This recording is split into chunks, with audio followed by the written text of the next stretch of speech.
शादी में बहुत सारे रीति रिवाज होते हैं, उनमें से धारा पूजन भी मुख्य रीति रिवाज माना जाता है। तो शादी के तीसरे दिन धारा पूजन होता है। दूल्हा और दुल्हन के द्वारा धारा पूजन किया जाता है।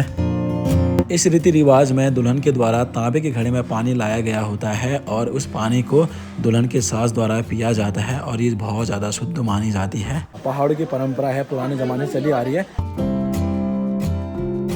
साथ ही श्री रामचंद्र जी के वंशज महाराज सगर के नाम से प्रचलित सगर गांव से गांव में स्थित मां चंडिका जी की डोली भी बाहर आ चुकी है 15-16 साल के बाद, और 9 महीने मां चंडिका जी भ्रमण करने वाली है। जहाँ पर भैया की शादी ना, उनके छत से देखो भाई गंगोल गांव के नज़ारे बहुत ही ज़्यादा प्यारे लग रहे हैं। और आज के मौसम की बात करी जाए तो पहाड़ एकदम क्लियर लग रहे हैं, हरे भरे पहाड़, और साथ में देखो भाई मौसम पूरा प्यारा हो रखा है। तुंगना चंद्रशिला साइड थोड़े बहुत बादल लगे हैं, तो थोड़े बहुत रुद्रनाथ साइड भी बादल लगे हुए हैं। तो सबसे पहले आप सभी लोगों को मेरा प्यार भरा प्रणाम। स्वागत है देवभूमि उत्तराखंड के चमोली जिले के गंगोल गाँव से।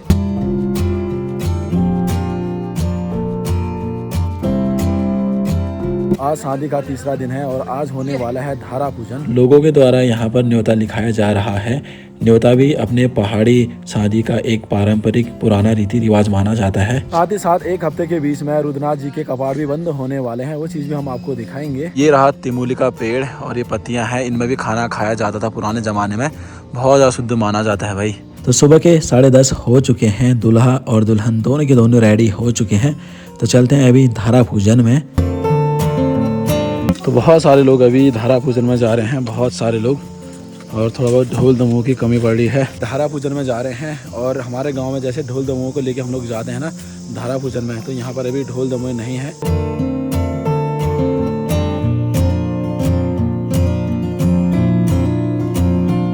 तो हमारे पहाड़ों में शादी अलग अलग प्रकार के पारंपरिक रीति रिवाजों से होती है। धारा पूजन भी बहुत ज़्यादा महत्वपूर्ण रीति रिवाज माना जाता है। जहाँ तक मैं सोचता हूँ, धारा पूजन उत्तराखंड में विवाह के बाद निभाई जाने वाली एक परंपरा है। इसके दौरान गांव में कुल देवता के मंदिर से होकर गुजरने वाली पानी की धारा की पूजा की जाती है। इन मान्यताओं का आधार प्रकृति के प्रति आदर तथा सद्भावनाओं को प्रकट करती है। यहाँ पर अभी जो दुल्हन साइड के जितने भी भाई लोग हैं, दूल्हे के साइड के जितने भी बहनें हैं, इनके बीच में नोकझोंक चल रहा है, मतलब कि भाई पैसे दोगे तभी जाके घड़ा उठाने देंगे। तो ये पहाड़ों के रीति रिवाज होते हैं। बड़ वाले भैया ने 10 रुपये दे रखे भाई इधर।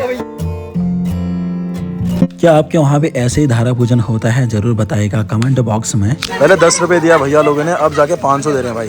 कितना मांगा? 1000 रुपये? 1000 रुपये में मान रहे हो? 5000 बस 1000 रुपये।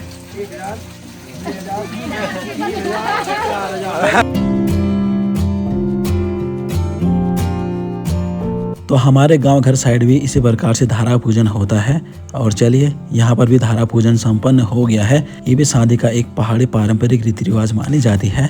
बहुत बढ़िया पारंपरिक तरीके से धारा पूजन हो गया है और अभी हम लोग जा रहे हैं फोटो शूट करने के लिए दूल्हा दुल्हन का। तो ये चीज़ें भी ज़रूरी है ना, यादगार पले रहती हैं। और महिलाओं को देखिए, इतनी ज़्यादा मेहनती होते हैं पहाड़ के। तो ये फोटो शूट बहुत ज़्यादा यादगार चीज़ें होती हैं दोस्तों। आजकल खेतों में भी बहुत ज़्यादा काम चला हुआ है। दोस्तों ये तांबे का घड़ा है और तांबे के घड़े में ही पानी भर के जाना पड़ता है। दुल्हन जी लेके जाएंगी और पूरा घड़ा जो है फुल होना चाहिए। तो ये हमारे पहाड़ों की पुरानी संस्कृति है। तो नए दूल्हा और दुल्हन की फ़ोटो शूट यहाँ पर होने में लगा पड़ा है और ये चीज़ें बहुत ज़्यादा यादगार होंगे भी। और साथ ही अलग अलग प्रकार के यहाँ पर पोज बताए जा रहे हैं कि किस प्रकार से फ़ोटो खींचना है। और साथ में कैमरामैन की भी बहुत ज़्यादा यहाँ पर मदद मिलती है और वो भी बहुत ज़्यादा मेहनत करते हैं।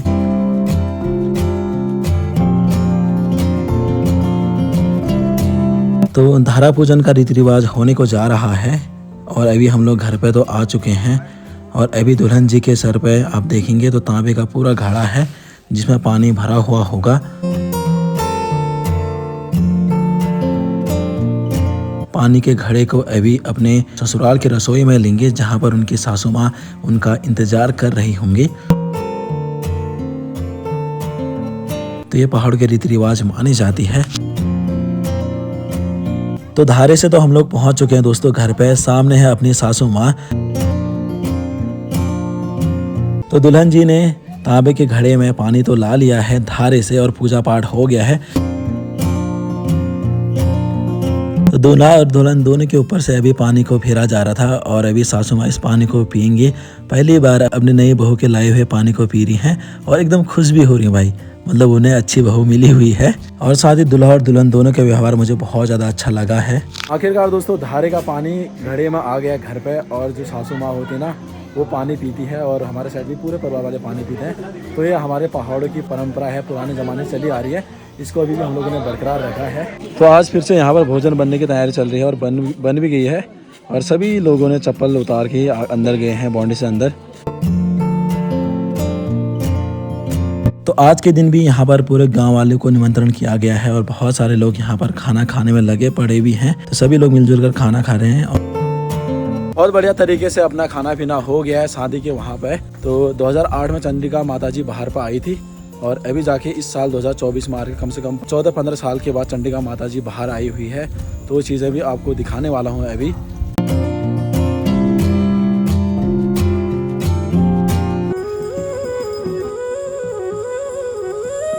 हमारा देवभूमि उत्तराखंड देवी देवताओं का एक पवित्र स्थल माना जाता है, तभी तो उत्तराखंड का दूसरा नाम देवभूमि रखा गया है। जगह जगह पर आपको देवी देवताओं के पवित्र पवित्र मंदिरें स्थानें देखने को मिल सकती हैं और यहाँ पर जगह जगह पर अनेकों शक्तियाँ भी हैं। तो आज 15-16 साल के बाद माँ चंडिका बाहर आई हुई है फिर से, जो कि उत्तराखंड राज्य के चमोली जिले के गोपसर शहर के सगर गांव में स्थित चंडिका माता जी के मंदिर से आई हुई है।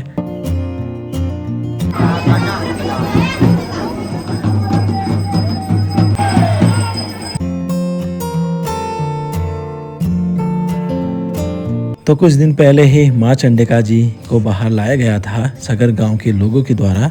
इससे पहले गंगोल गांव के लोगों ने माता जी को बाहर लाया था और 9 महीने माता जी भ्रमण करती है उत्तराखंड में। जगह जगह के पवित्र स्थानों मंदिरों में माता जी भ्रमण करती हैं।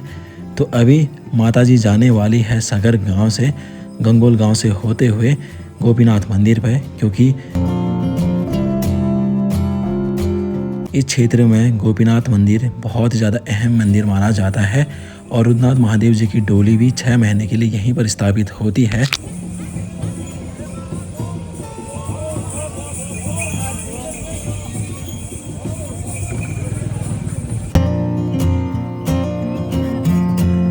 गंगोल गांव में भी माँ चंडिका बहुत ही ज़्यादा नृत्य करती है और सारे लोगों को आशीर्वाद देती है अपना। और उसके बाद माता जी जाती है आगे की तरफ गोपेश्वर गोपीनाथ मंदिर की ओर और आज के दिन माता जी गोपीनाथ मंदिर में ही रहेंगी और कल सुबह प्रातः ही माता जी निकलेंगे गंगोल गांव की ओर। चंडिका माता जी का थोड़ा बहुत झलक आप लोगों ने देख लिया होगा। 2008 में जो हमारे ससुराल के गंगोल गांव के लोग हैं ना, उन्होंने इस देवी को बाहर निकाला था। तो इस बार सगर गांव वालों ने इस देवी को बाहर निकाल रखा है कम से कम 15-16 साल के बाद। दोस्तों अभी जो डोली है गोपेश्वर मार्केट के गोपीनाथ मंदिर में गई हुई है। इस क्षेत्र के सबसे ज़्यादा मेन मंदिर गोपीनाथ मंदिर है, जहाँ पर रुद्रनाथ भगवान जी की डोली भी रहती है 6 महीने के लिए और वहाँ पर पूजा पाठ होती है। तो वहीं पर चलते हैं और आपको दिखाते हैं। तो अभी हम लोग दोस्तों गोपेश्वर के मार्केट में पहुँच चुके हैं। गंगोल गांव से माँ चंडिका जी पहुँच चुकी हैं चाड़ा नामक चट्टान से, जो कि एकदम विशालकाय चट्टान है और बीच में से रोड चली हुई है। और यहाँ पर बहुत सारे लोग आ रखे हैं और साथ में बहुत सारे भक्तगण जो 9 महीने के लिए चंडिका माता के साथ ही हैं और नंगे पैरी 9 महीने यात्रा करेंगे।